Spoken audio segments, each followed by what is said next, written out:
Sandrinha, tudo bem, linda? Vamos lá, mais uma live. Cris, Letícia, doutora Sheila. Vamos aguardar aqui o pessoal entrar. Já já apresento a doutora Ana Carolina. O que a comissão do trabalho também fazendo hoje, doutora Letícia, Valéria, querida.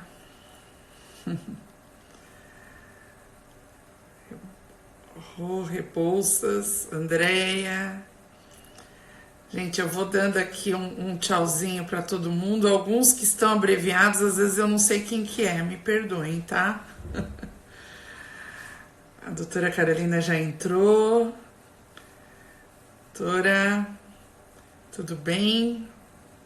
Vou aguardar mais um pouquinho para pedir para você entrar. Deixa o pessoal começar a entrar aqui.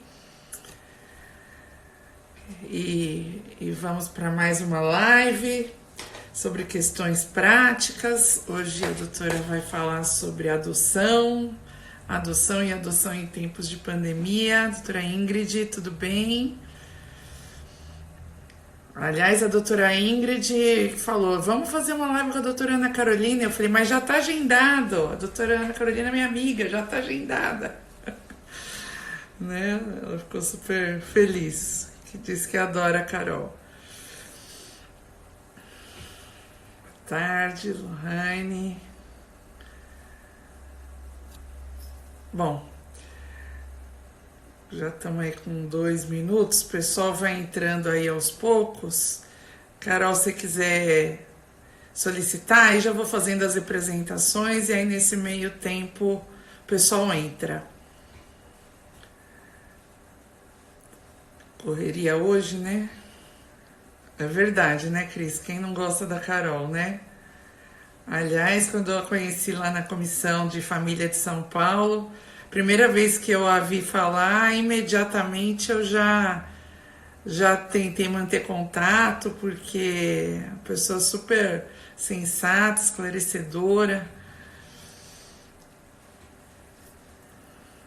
Dr. Ronald. Dr. Ronald, ainda estou recebendo elogios da sua live. Aqui a doutora Ana Carolina, transmitindo. Tudo bem? Ainda tenho recebido elogios, hein, Ronald? Que bom. E Carol. Olá. Tudo bem, querida? Tudo bem, e você, Tânia? Também tudo ótimo. Morrendo de saudade, né? Porque a gente está sempre juntos aí e não está podendo só pelas lives, né, Carol? É isso aí, eu também estou morrendo de saudade. Ainda bem que a gente tem aquele nosso bate-papo costumeiro aí, que inclusive está atrasado, né? Tá. Para amenizar um pouquinho a saudade. É verdade, nossa, mas é o que tem salvado a gente, porque ainda mais você, a gente que gosta de gente, né? De estar em contato, de ver as pessoas, abraçar, a gente sente muito, né? É isso aí. Então. Boa tarde, Cris. Beijão. O pessoal está entrando, eu vou fazer mais formal, né? Apesar de a gente. É difícil, né? Que são tantos amigos. A parte formal.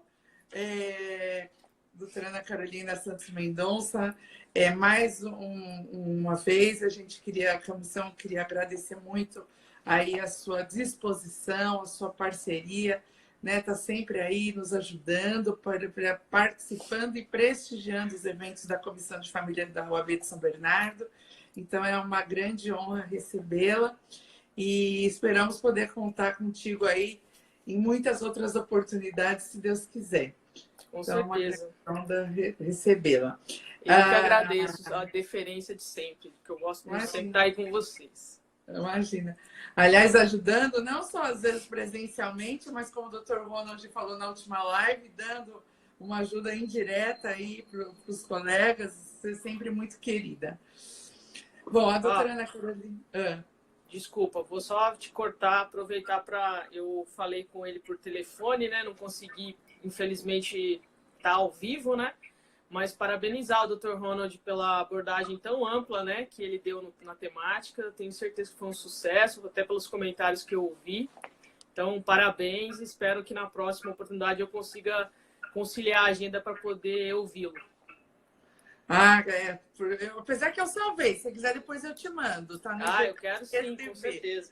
Ele foi super bacana. A gente fica feliz porque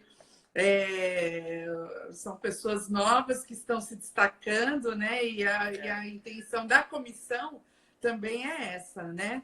Aliás, até uma dica sua, né? Dar oportunidade para as pessoas novas, né? Apesar de a gente querer sempre trazer pessoas com bastante experiência, mas também dar oportunidade para as pessoas que estão começando. Acho que isso é bastante importante. Tem agora muita gente boa.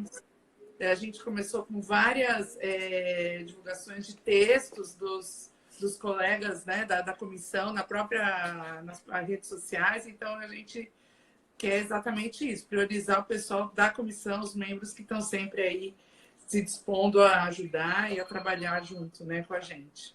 Bacana. Bom, a doutora Ana Carolina é pós-graduada, né, em Direito de Família e Sucessões, professora aí de vários cursos, inclusive do Legale, sempre na área de família e sucessões, pós-graduando em Direito Civil e Processo Civil, né, doutora?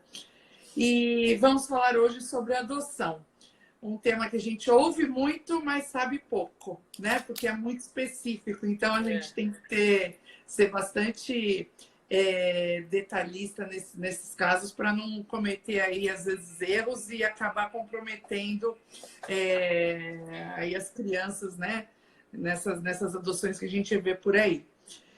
Então, Carol, eu preparei aqui algumas perguntas e queria estar passando para você e você vai respondendo. Se entrar perguntas no meio do caminho, eu posso ir fazendo, não tem problema.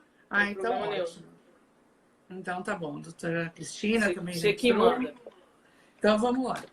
Então, o que eu queria de você, assim, primeiramente, hoje, no Brasil, quais são as principais legislações que regulamentam essa questão de adoção? Tá. Bom, a gente tem o Código Civil, e a principal delas é o ECA, né, o Estatuto da Criança e do Adolescente. E agora, do ano de 2017, em novembro de 2017, nós tivemos uma alteração introduzida pela Lei 13.509 de 2017, que alterou substancialmente o Instituto da Adoção e o ECA em si, né? E essa lei ela veio para tentar trazer mais celeridade ao procedimento, né? Então, ela alterou a questão de contagem de prazos processuais. Então, um exemplo, hoje, por exemplo, a gente, em qualquer questão atinente ao ECA, a gente não conta mais prazos em dias úteis, a gente conta os prazos em dias corridos. Tá? Os prazos para recurso, por exemplo, também eles foram reduzidos de 15 dias para 10 dias. Né? Então, se eu tenho uma sentença de habilitação à adoção improcedente, agora eu tenho, a partir de novembro de 2017, eu tenho prazo de 10 dias corridos para recorrer dela, não mais úteis, né? Ela também introduziu algumas questões como regulamentação sobre apadrinhamento, que é uma coisa que a gente não tinha em legislação. Ele fala sobre entrega voluntária de criança. Enfim, ela alterou substancialmente o ECA. Então, assim, é uma legislação de certa forma nova, né? Ela tem... estamos entrando no 3º ano dela. E para todo mundo que tem interesse em atuar na área ou que já atua, eu recomendo que estude bastante essa lei, porque hoje é ela que dá o norte do Instituto da Adoção no Brasil. Essa lei ela veio para agilizar e tornar menos burocrática ou não, doutora? Sim. Quais foram as... Sim, a intenção dela é justamente tornar menos burocrática. Não, na verdade, nem tornar menos burocrática, porque eu não acho que ela tornou menos burocrática. Mas ela introduziu alguns dispositivos que não existiam. Então, por exemplo, antes a gente não tinha uma legislação que dissesse qual era o prazo máximo de duração de um processo de habilitação ou de um processo de adoção em si, né? Essa lei, ela veio e ela introduziu, por exemplo, um artigo específico que fala que o prazo de conclusão do processo de habilitação à adoção é de 120 dias, prorrogável por no máximo 120 dias. A mesma coisa para o Instituto para a ação de adoção, né? Que mais? Ela veio regrar prazo de estágio de convivência, que também antes era fixado ao arbítrio do juiz, né? Hoje ela já fixa qual é o prazo máximo, né? Então, hoje um estágio de convivência, onde o casal obtém a guarda provisória para adotar uma criança, ele é de 90 dias, prorrogável por mais 90, né? No máximo, né? E qual que é essa intenção? Por que disso, né? Porque os processos de destituição do poder familiar em ações que versam sobre a adoção, eles são muito lentos, né? Então, o ECA em si, o espírito do legislador, é priorizar a família biológica. Ele ainda tem esse conceito. E com isso, ele passa a insistir muito em manter aquela criança na família biológica. Quando ele não consegue essa reinserção na família biológica, ele insiste na questão da colocação na família extensa. Só que, enquanto isso, essa criança vai crescendo. E enquanto ela vai crescendo, ela vai saindo daquele perfil comum que é geralmente eleito por pessoas que estão habilitadas, né? Então, só para a gente ter uma ideia hoje, no quadro geral, hoje a gente fala em Sistema Nacional de Adoção, a gente não fala mais em Cadastro Nacional de Adoção, mas hoje a gente tem mais ou menos uma quantidade de 8.000 a 9.000 pessoas habilitadas para adoção, e a gente tem, em contrapartida, 42.000 crianças disponíveis para adoção. Só que essa conta não fecha por conta do perfil que esses habilitados elegem e o perfil dessas crianças que estão ali disponíveis, né? E, enquanto isso, a gente tem mais ou menos mais 50.000 crianças em abrigos, que ainda não passaram por processo de destituição de poder familiar e estão ali, muitas das vezes, tentando serem reinseridas na família biológica ou numa busca insistente da família extensa. E, com isso, essas crianças também vão crescendo, né? Como diz a professora Maria Berenice Dias, né, ela fala ela faz uma observação sobre família extensa que eu concordo muito, né, que é a argumentação de que se aquela criança que está num abrigo, se ela tivesse família extensa, ela não teria ido parar no abrigo. Muito provavelmente não iria chegar no abrigo. Porque alguém estaria, com certeza, zelando por ela, pelo menos a guarda, né? Acolhendo, né? Buscando acolher enfim, né? Mas a nossa legislação ainda tem essa primazia, né? Da questão da família natural, da família biológica, como é família ideal, né? E a gente precisa, na verdade, além da Lei 13.509, que eu acho que ela tem a melhor das intenções, mas a gente precisa mudar esse pensamento de que o melhor lugar para a criança é na família biológica dela. Porque se ela foi parar ali naquele abrigo, naquele acolhimento, ou na mão de um outro casal, é lógico, né, com exceções de crimes e de tráfico de crianças, é porque ali não existia uma família natural apta a cuidar dessa criança, quiçá uma família extensa. Verdade.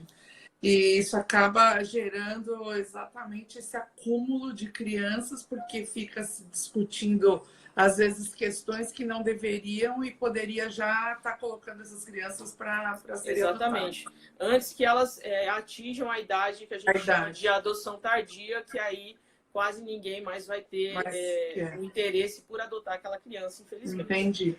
Até a doutora Cristina Madureira, obrigada, doutora Cristina, por estar presente. Ela comentou que estava levando em torno de 2 a 3 anos um processo de adoção. É mais ou menos isso? Ou você acha que com essa legislação nova isso acabou ficando um pouquinho mais célere? Não, aí vai depender de que tipo de adoção que a gente está falando, né? Ah, tá. Entendi. Assim, regra geral... porque a gente vai ter várias modalidades de adoção, né? E aí cada uma vai... Eu acredito que a doutora esteja mencionando aí um processo redondinho, que tá tudo bonitinho e aí de 2 a 3 anos, né? E agora, obviamente, né? A gente tem que fazer esses pedidos, né? Quando eu dou aula de adoção, eu sempre ensino os alunos nas ações de adoção e de habilitação à adoção, você colocar lá o pedido, né, de acordo com a Lei 13.509, né, requer que esse procedimento se encerre no prazo máximo de 120 dias, conforme artigo tal da Lei 13.509, não vou lembrar de memória, porque são muitos os artigos que foram alterados, então, mas é importante fazer esse pedido. Porque a gente não tinha nada antes, pelo menos agora a gente tem alguma coisa, para pelo menos pedir, né? Certo. Aliás, né, doutora, o curso estava agendado, né? O curso de adoção, pois é. tivemos que cancelar, né? Mas, enfim, vamos ver se a gente agora, no segundo semestre, consegue voltar e para você poder ministrar esse curso, porque é um curso bastante interessante. Não, com certeza. Eu acho que muito em breve a gente vai conseguir agendar, até fazendo um parênteses sobre isso. Também tinha uma outra turma fechada aqui em São Paulo, eu até consultei o pessoal, como era uma turma menor, se queriam fazer online, mas todo mundo prefere o presencial. Então, o nosso nem se fala que a turma é maior ainda, então a gente nem consultou. Estamos aguardando regularizar para a gente reagendar. Mas aí eu estou vendo já também uma sala maior para poder pôr o pessoal bem distante e não ter problema, né? Queria aqui fazer referência à doutora Fernanda Las Casas, a doutora Carmela, vice-presidente da Ordem, que também, aqui de São Bernardo, que também está nos prestigiando. O pessoal da UAB de Santo Amaro, Comissão de Família, está aqui dizendo que está prestigiando você. Da Lapa, a doutora Mônica. Obrigada. Um minuto para a família. Obrigada, doutora Mônica. A doutora Luciana Leite, juíza da Vara de Família lá de Santana, que sempre acompanha todos os nossos eventos.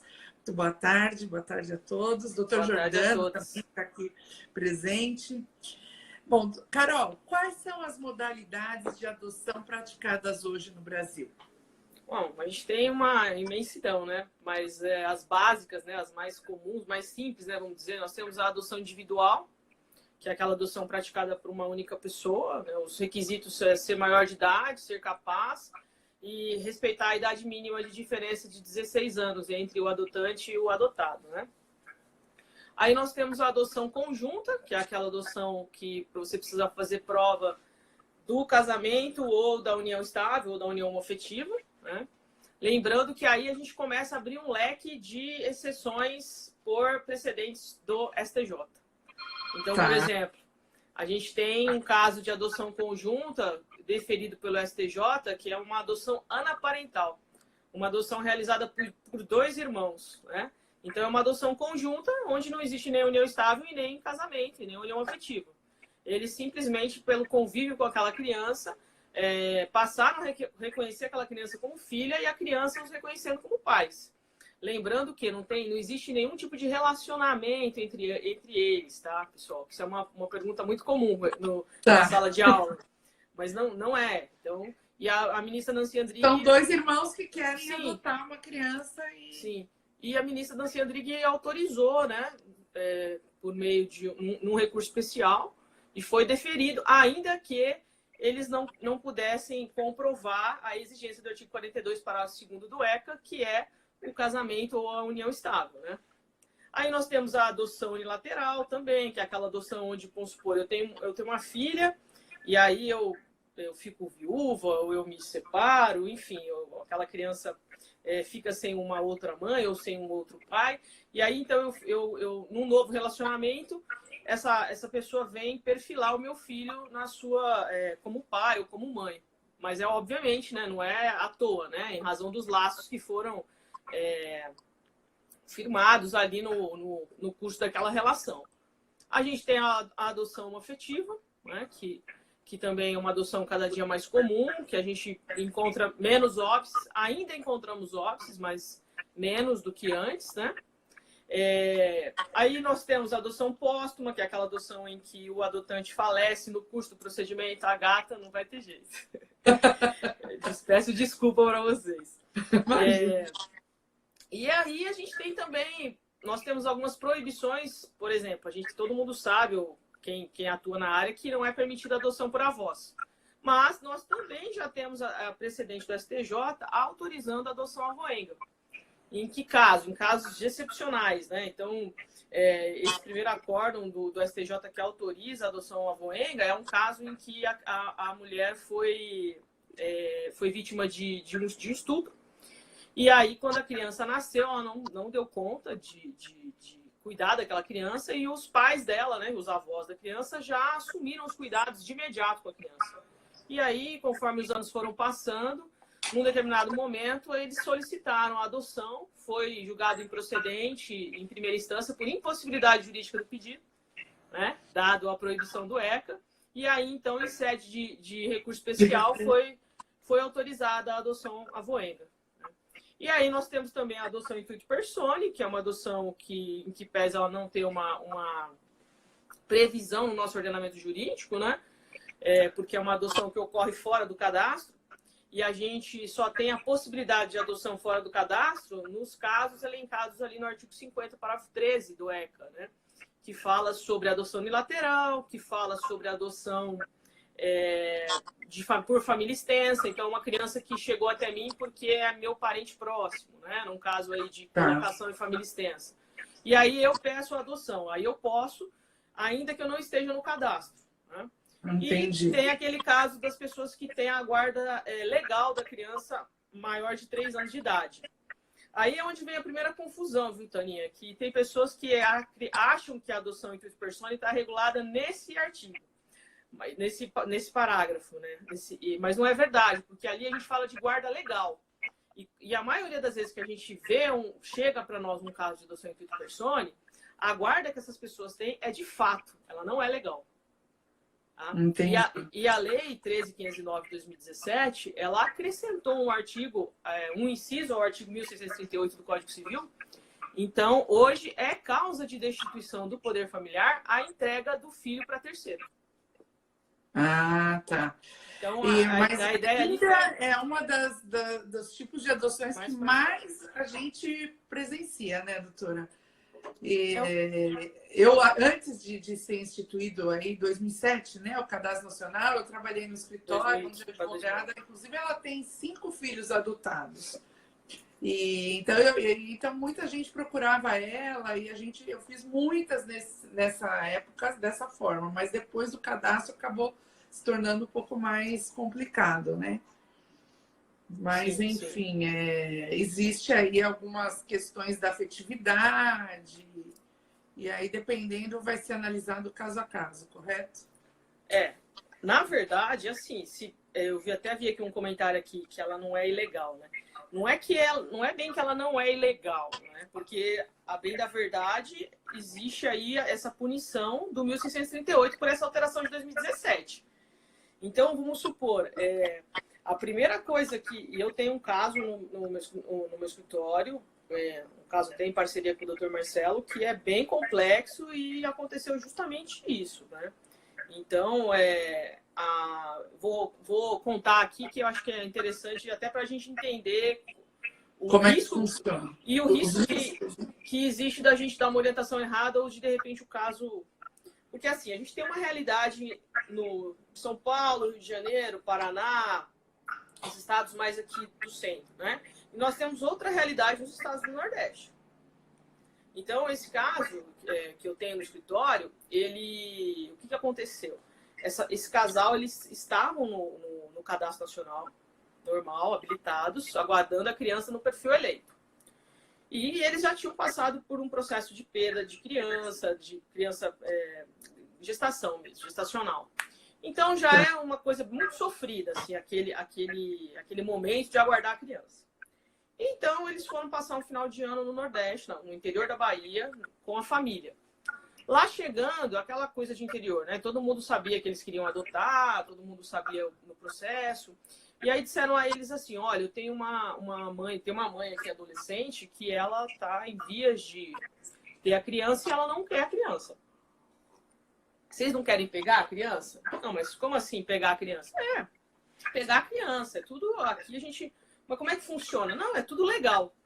Você vai pegar a criança no dia do nascimento, aí nós vamos te levar no advogado aqui da cidade, que é especialista, aí ele vai entrar com a ação, o juiz vai marcar uma audiência.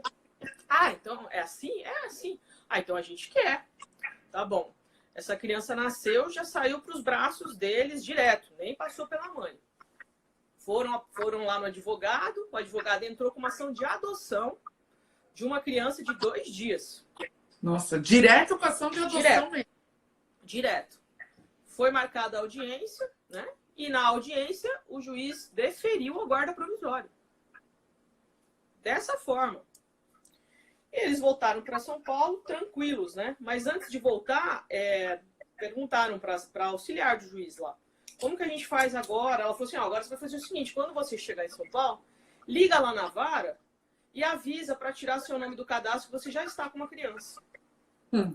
E assim ela fez. Quando ela chegou aqui em São Paulo, ela ligou na vara e falou: olha, contou a história inteirinha. Já tô com a criança aqui. Ok. Ao mesmo tempo que essa informação chegou para a vara e foi comunicada ao Ministério Público, o juiz lá do interior da Bahia estava mandando a carta precatória do Estudo Social para São Paulo. Então, chegou ao mesmo tempo a informação. Um domingo, eles estavam com a criança há 2 meses, mais ou menos, 2 meses e meio com a criança. Tocou a campainha num domingo, ela feliz da vida, achando que era para marcar o estudo social, e era oficial de justiça com o Conselho Tutelar fazer busca e apreensão da criança. Essa criança foi retirada deles, ela ficou durante 7 meses num abrigo em São Paulo. Aí essa mãe teve que vir correndo do interior da Bahia para cá para dizer que estava desistindo do processo de adoção. Não houve recurso por parte desse advogado, nem aqui nem lá. O Ministério Público aqui de São Paulo entrou com uma ação de destituição do poder familiar contra essa mãe com base no artigo 1668, inciso 5, que foi recentemente alterado pela 1359, que era justamente uma das causas de destituição do poder familiar e entregar o filho a terceiro. Entendi. E quando o caso chegou, né, no escritório, só existia o inquérito policial. Mais nada. Não existia nenhuma ação para trabalhar, nada. Só que eles criaram um vínculo afetivo com essa criança, né? Não desistiram dela em momento algum. Durante todo o período que teve um abrigo aqui, continuaram dando suporte para a mãe, depois também, enfim, né? E passados 2 anos, né? Ele vai fazer 3 anos em janeiro, ele continua lá no interior da Bahia, né? Mas agora os meus clientes batizaram a criança e eu estou com uma ação de guarda. Por que ação de guarda? Porque se eu entrar com uma ação de adoção, com certeza vai acontecer de novo a mesma coisa. Né? Entendi. Então, a gente tem que tomar muito cuidado quando chega esse tipo de demanda no nosso escritório de adoção intuito persone, porque a depender do contexto, é mais difícil de reverter, né? Ou então a gente já tem sempre que imaginar o quê? Olha, é um caso de adoção intuito persone, então você já sabe que você vai ter que estar com a inicial pronta e o agravo também. Porque a cota da busca e apreensão, ela vai vir. Porque existe um pensamento de se atender ao Sistema Nacional de Adoção, de extremo rigor ao Sistema Nacional de Adoção, de que esse é o procedimento, então eu tenho que fazer dessa forma, né? E aí acaba ficando em segundo plano o melhor interesse da criança, fica em segundo plano o fato daquela criança já estar ambientada, né? A gente tem aí também, não sei se o nosso amigo o Dr. Marco está aí, se ele não está, fica aqui meu registro de agradecimento, porque ele também tem um caso de intuito persone recente, que está em andamento ainda, e salvo engano tem mais de 2 anos e meio, acho que já está indo para o 3º ano. E aconteceu com ele a mesma coisa, ele entrou com a ação, a primeira decisão foi de busca e apreensão da criança. Entendi. Respondendo a pergunta aí. O Dr. Maia conta um caso bem parecido, até de uma prima, se eu não me engano, dele, foi a mesma situação. E acabaram perdendo a criança e tudo mais, e ele teve que tentar reverter de outra forma e está com uma ação de guarda também. Porque aconteceu isso também. Eles vieram de outro estado para cá, para São Paulo, e tiveram a busca e apreensão da criança. Sim, é complicado, sim. Né? Não, muito delicado, né? Isso, por isso então, que a gente tem que tomar muito cuidado, né? E se não é o nosso métier, é melhor nem se atrever, porque você depois vai criar uma situação extremamente complicada. Imagina só, respondendo por inquérito policial, quando na verdade eles vieram para São Paulo acobertados por uma decisão judicial. Então, peraí. Lógico que ninguém é dado a desconhecer a lei, mas, poxa, o magistrado deferiu aquela guarda provisória. E também e com certeza o fez, Tânia, de acordo com a realidade que era daquela cidade. Porque não existia lá nenhum casal habilitado. É uma cidade que não tem abrigo. Enfim. Uma série de situações que o levou a tomar ele essa julgou decisão. de acordo com aquela realidade que foi apresentada ali para ele, né? Entendi. Então, é muito complexo. Eu vi aqui uma pergunta de se o casal não entrou com habeas corpus. Não. Isso. Quando o advogado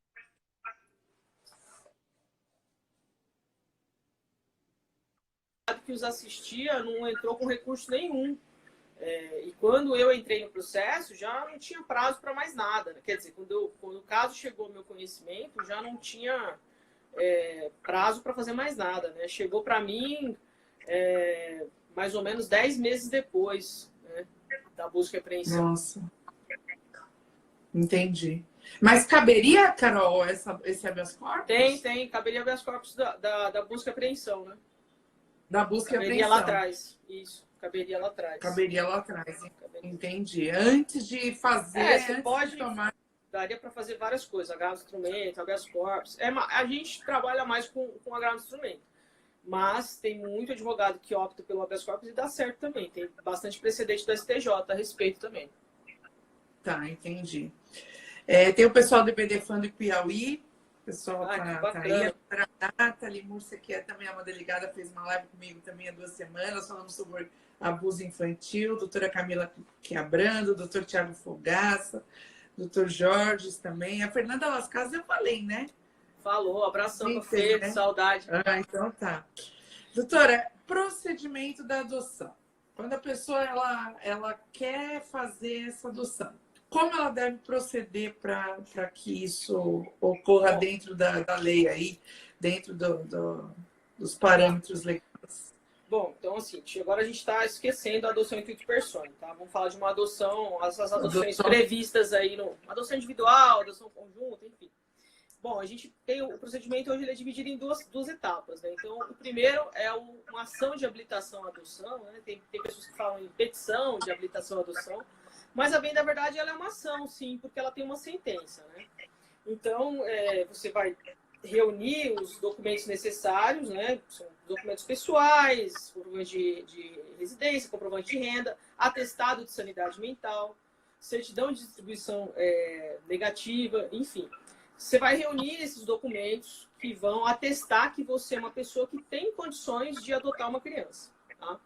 Geralmente, tem muita gente que faz isso sem advogado, mas eu não aconselho, até porque existem vários detalhes que, se você for direto numa vara de ênfase de juventude, não vai acontecer. Um exemplo disso é o pedido de prioridade, pedido de encerramento do processo em 120 dias, enfim. Eu conheço casos de pessoas que foram condenadas à litigância de má-fé numa ação de habilitação à adoção. Então, não é uma coisa... Depois eu conto para vocês também o que aconteceu, mas não é uma coisa assim também... vou fazer sem advogado, que é tranquilo. É tranquilo até a página 2, né? Então, esse processo de habilitação à adoção, eu também vou participar de um curso preparatório, eu tenho que juntar esses comprovantes de comparecimento nesse curso preparatório. Essa participação ela está lá no rol de documentos necessários para ação de habilitação à adoção. Depois que eu tiver concluído essa parte documental, vai então acontecer o agendamento das visitas da assistente social e da psicóloga. Então você vai receber um telefonema e vai ser feito o agendamento. Então primeiro vai o assistente social, que vai conhecer a residência, vai avaliar quais são as condições daquela moradia, se ela tem condições de receber uma criança, e por aí vai, né? E depois você tem a visita do psicólogo, que também vai conversar com você, vai saber sobre a motivação à adoção, isso é muito importante, porque a gente tem que lembrar que, por exemplo, não é motivação para adoção, não quero morrer sozinha. Me divorciei e quero uma companhia, né? O Dr. Marco outro dia mandou um acórdão para nós de uma adoção que foi um pedido de habilitação à adoção que foi indeferido. Era um casal de pessoas mais velhas e, dentre as motivações, né, eles falaram que sobrava muita comida em casa. E eles não queriam descartar. Então, foi julgado improcedente, né? Óbvio. Mas então, assim, a gente tem que... A visita do psicólogo é justamente para aferir essa questão da motivação. Concluído o laudo, tanto da assistente social quanto do psicólogo, esse processo vai para o Ministério Público, que vai dar a opinião dele sobre o julgamento procedente ou improcedente da habilitação, Da e depois habilitação. vai para o juiz que vai dar uma sentença de procedência da habilitação ou de improcedência da habilitação. Lembrando que, numa eventual improcedência, você tem 10 dias corridos para recorrer, e não 15 dias úteis, como a gente está acostumado. Tá? Entendi. E até interessante falar essa questão da habilitação, muito cuidado para quem for atuar para adoção homoafetiva. Por quê? Porque a gente, infelizmente, ainda se depara com preconceito institucional. Então, a gente teve veiculado aí, tem o quê? Uns 2 anos, uma decisão do norte do estado de Santa Catarina, de um promotor, numa ação de habilitação à adoção, em que ele é um casal homoafetivo, né? E aí, então, ele recorre da sentença de procedência do pedido de habilitação, dizendo que ele quer que se complemente o estudo social para entender qual é a gênese da homossexualidade e quem exerce qual papel na relação. Então, assim... Mas ainda isso, a gente ainda tem que discutir esse tipo de coisa? Meu Deus. Ainda. Então, assim, quem for representar um advogado numa ação de, um casal ou clientes, né, numa ação de adoção homoafetiva, tem que tomar muito cuidado que pode acontecer isso também, tá? Entendi. Pois bem, né, recebendo o julgamento de procedência na ação de habilitação, aí a gente esse casal ou essa pessoa, ela vai ter o nome dela inserido no Sistema Nacional de Adoção e Acolhimento, que era o antigo Cadastro Nacional de Adoção. Né? Uhum. E lá ele vai aguardar uma criança no perfil por ele escolhido, né? Ou por ela escolhida. Lembrando que essa escolha do perfil a gente faz quando a gente entra com a ação de habilitação, mas nada impede, por exemplo, eu tenho casos de clientes que tinham a intenção de adotar até 2 crianças, mas elas queriam adotar uma para depois adotar outra. E aí, quando receberam a visita da psicóloga, conversando melhor sobre o procedimento, né, receberam a orientação de, vocês não querem já tentar adotar irmãos?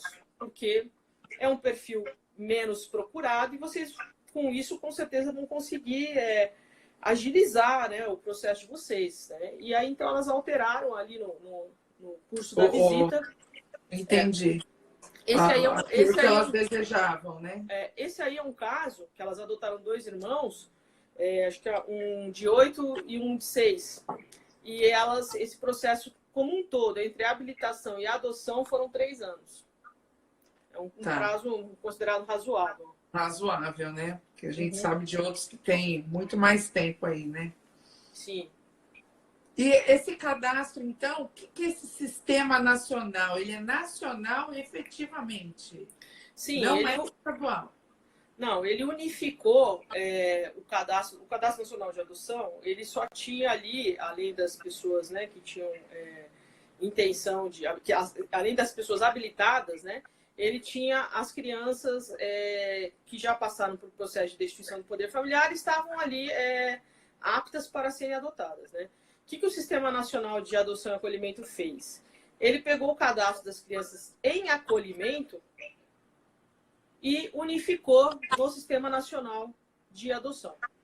Então, hoje a gente tem um sistema que tem todas essas crianças num único cadastro, né? A ideia, na verdade, né, porque houve uma ampla discussão sobre isso na época que era o ministro Noronha, corregedor.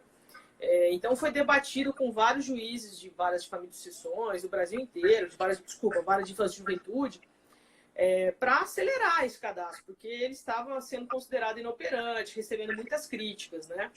Mas uma das principais ideias, né, que gostariam de ter inserido era você poder acessar os dados da criança, né? Como hoje a gente sabe que a gente não pode mais no abrigo visitar, então você poderia acessar virtualmente os dados daquela criança. O João tem 8 anos, gosta de jogar bola, não tem nenhum problema de saúde, enfim. E aí tinha lá a fotinho da criança. A ideia era essa. Para quê?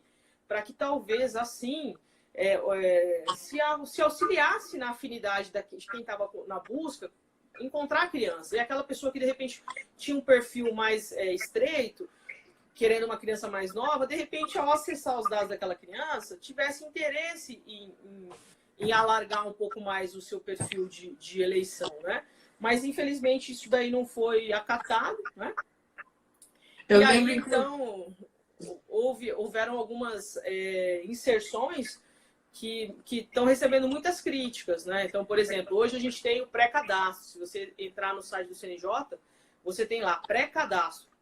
Né? O pré-cadastro ele pode ser feito por qualquer pessoa. Você não precisa estar habilitado para fazer o pré-cadastro. E quando você faz o pré-cadastro, é gerada uma numeração. Essa numeração não serve para nada, mas se você perder, o sistema não indica como recupera. E se você fez o pré-cadastro, você tem que apontar esse número na sua ação de habilitação. E assim, olha, então, só assim, detalhes o aconselho é que ninguém faça o pré-cadastro, porque ele não serve de nada, ele só vai te complicar a vida para caso amanhã você tenha esquecido esse número. Sem falar que ele também causou muitas críticas, porque como ele gera uma numeração, muitas pessoas estavam confundindo que aquela numeração se referia à ordem para habilitação, quando a gente sabe que a ordem para habilitação é a ordem da sentença. Agora, uma coisa que é interessante, eu particularmente não sei como é que funciona isso internamente, mas uma coisa interessante que o cadastro trouxe são os alertas, né?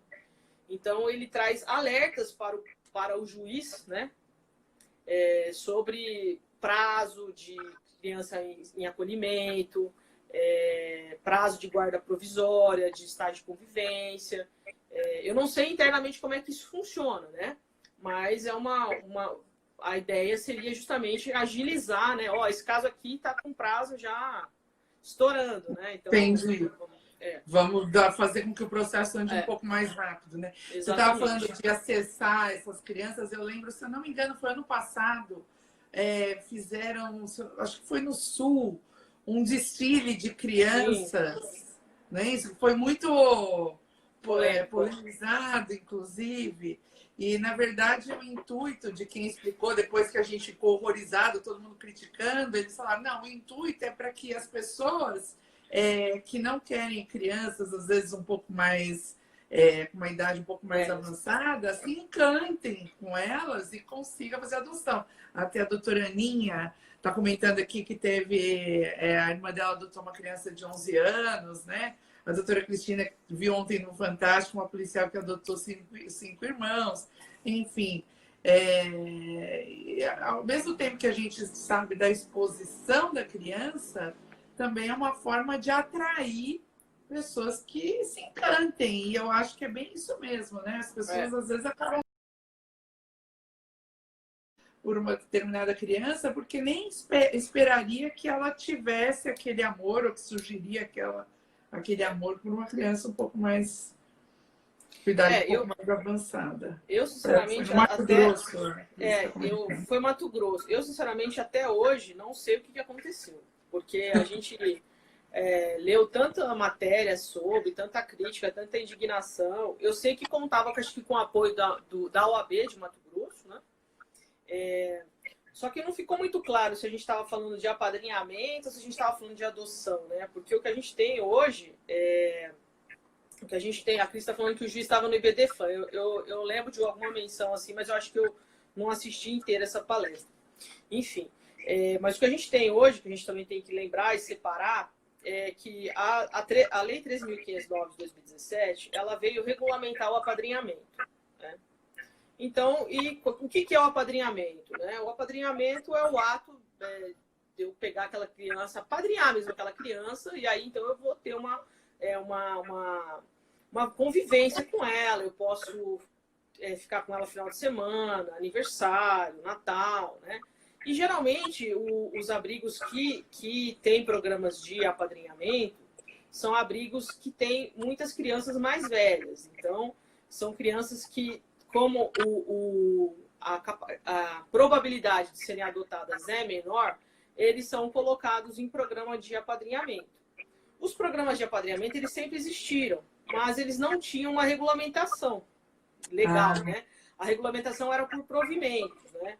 Tanto é que o TJ de São Paulo tinha lá aquele programa Adote um Boa Noite, né? E ele tinha justamente essa ideia de mostrar fotos das crianças e tudo mais.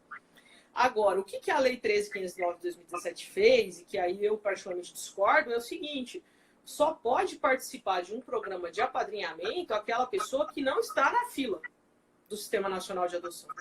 Se eu estiver na fila do Sistema Nacional de Adoção, eu não posso participar. E aí, por quê? Qual foi a ideia do legislador? Foi tentar evitar que se usasse o programa de apadrinhamento para burlar o sistema. Ah, entendi. Agora, em contrapartida, eu também, né, fazendo parte de um programa desse, eu não poderia me afeiçoar a esse meu afilhado ao ponto de eu querer adotá-lo? E aí você acaba, pela legislação, ficando impedida. Exatamente. Então, assim, parece que não tem muito sentido, né? Diferentemente da regulamentação que a lei trouxe sobre apadrinhamento por pessoa jurídica, que eu achei excepcional, né? Então, em tempos que as empresas, né, principalmente as grandes empresas, gostam muito de falar sobre valores, né? Então, a depender da empresa, de uma multinacional, você conseguiria apadrinhar até mesmo um abrigo inteiro, né? E isso seria muito importante, né? No sentido de ensinar, custear um curso técnico, um curso de idiomas, porque a gente não pode esquecer que muitas dessas crianças atingem a maioridade no abrigo. E quando elas atingem a maioridade, elas são colocadas para fora. E aí, como é que vão sobreviver sem uma profissão, sem uma possibilidade? Não, onde vai morar, com quem vai morar, é complicado, né? É muito O ciúme. doutor Marco entrou, você comentou dele, o doutor Marco entrou aí agora, doutor. Já falamos das decisões. Já falei dos seus casos, já, doutor. Doutor Paulo Vicente também está aqui, a doutora Bianca Murta.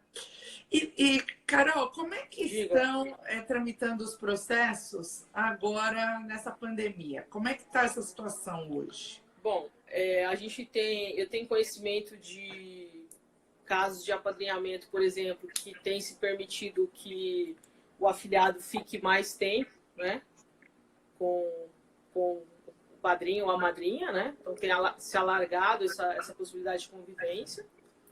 As ações de habilitação, né, que estão aí aguardando a visita, por exemplo, a assistente social e psicólogo. Aí essas daí, infelizmente, elas estão atravancadas em razão da impossibilidade de se agendar a visita técnica, né?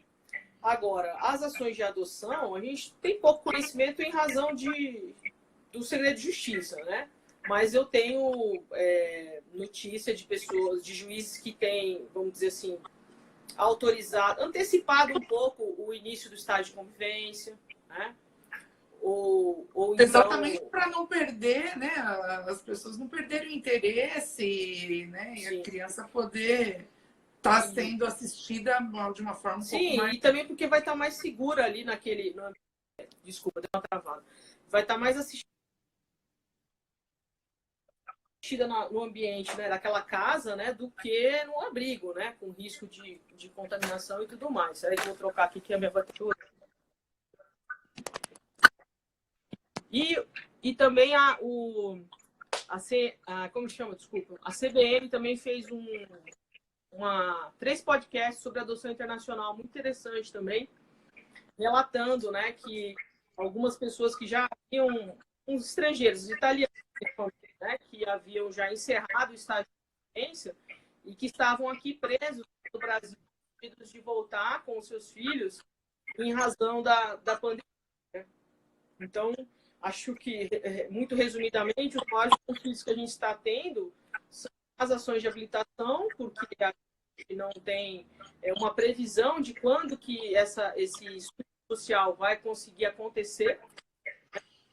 E nas ações de adoção, a gente tem aí um leque de possibilidades, desde que você esteja assistido por advogado. Então, se você tem um cliente que já foi encontrada uma criança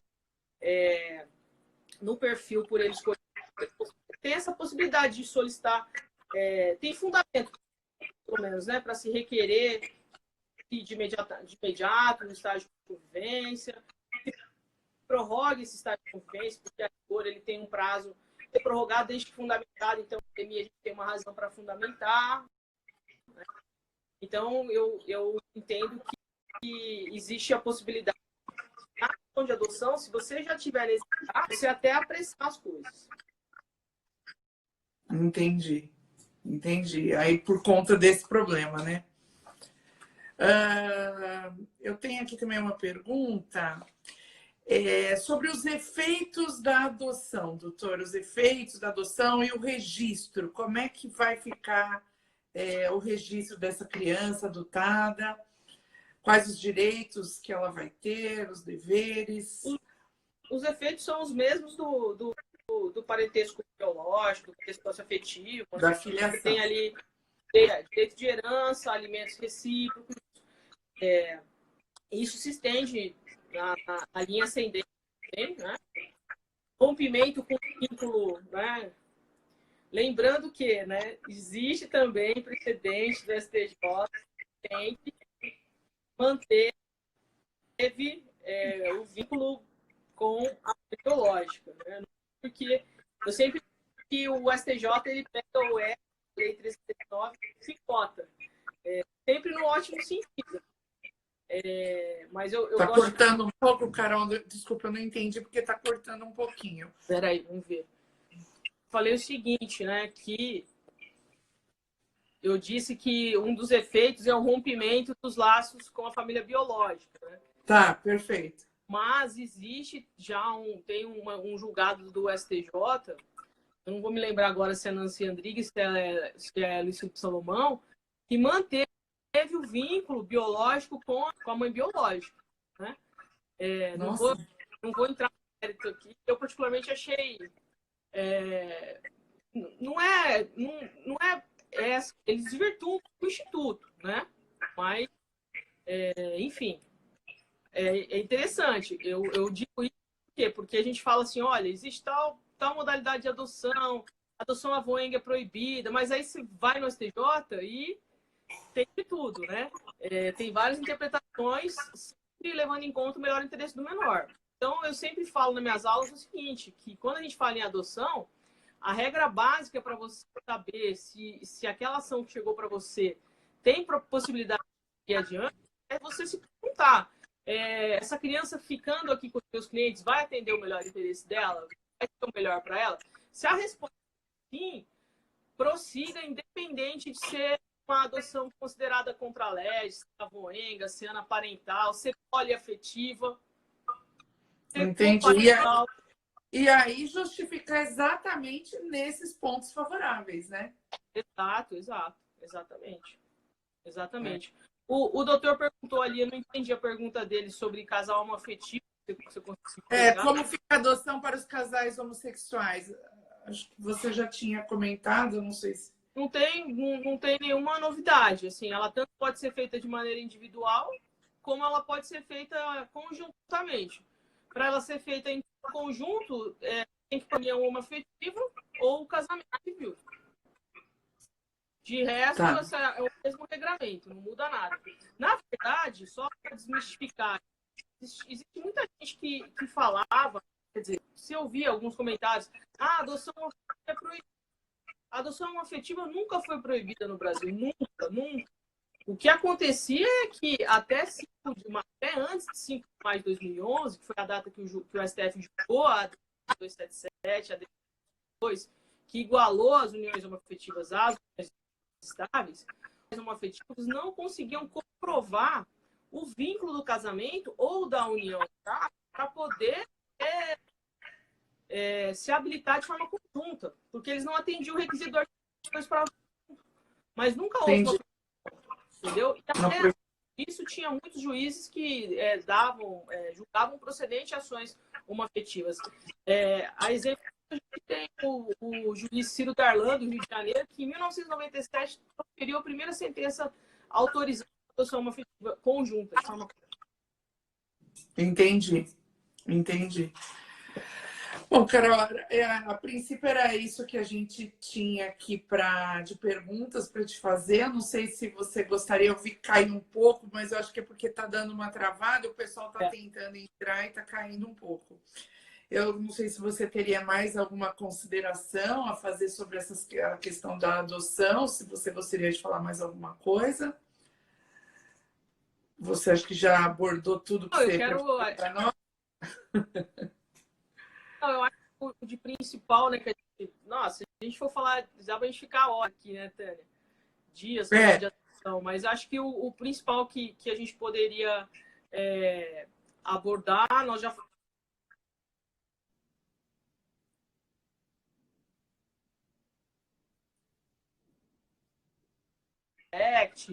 no meu e-mail, que eu respondo. Não sei se ouviu, se cortou. Cortou, eu não consegui, não sei se o pessoal ouviu. Eu disse o seguinte, que a gente pode ficar horas falando sobre adoção e nós não vamos exaurir, né? Sim. Se for alguma dúvida, eu coloco à disposição para posteriores.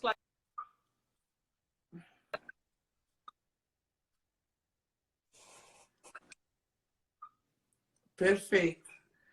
Sempre disposta, sempre querida, né? Sempre ajudando todo mundo, Carol.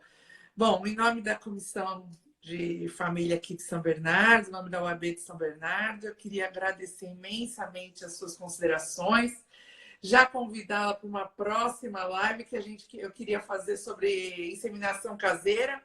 Aí votamos na comissão e a adoção acabou ganhando, mas eu acho que a inseminação caseira é um assunto bastante interessante. Eu não conheço ninguém que fale, a não ser você, e sempre muito bem colocado, né? Doutor Celso, obrigada também por estar presente, a doutora Bianca Murta. Gente, é muita gente, eu peço desculpas às pessoas que eu não referenciei, é porque vai passando e às vezes a gente não consegue cortar, a doutora Andréia. E queria então já avisar a turma que você vai fazer um curso aqui em São Bernardo, para quem tiver interesse. A doutora do Carmo, inclusive, ia fazer inscrição, aí aconteceu esse problema da pandemia, acabou não fazendo, ela está presente aí. A doutora Bruna também.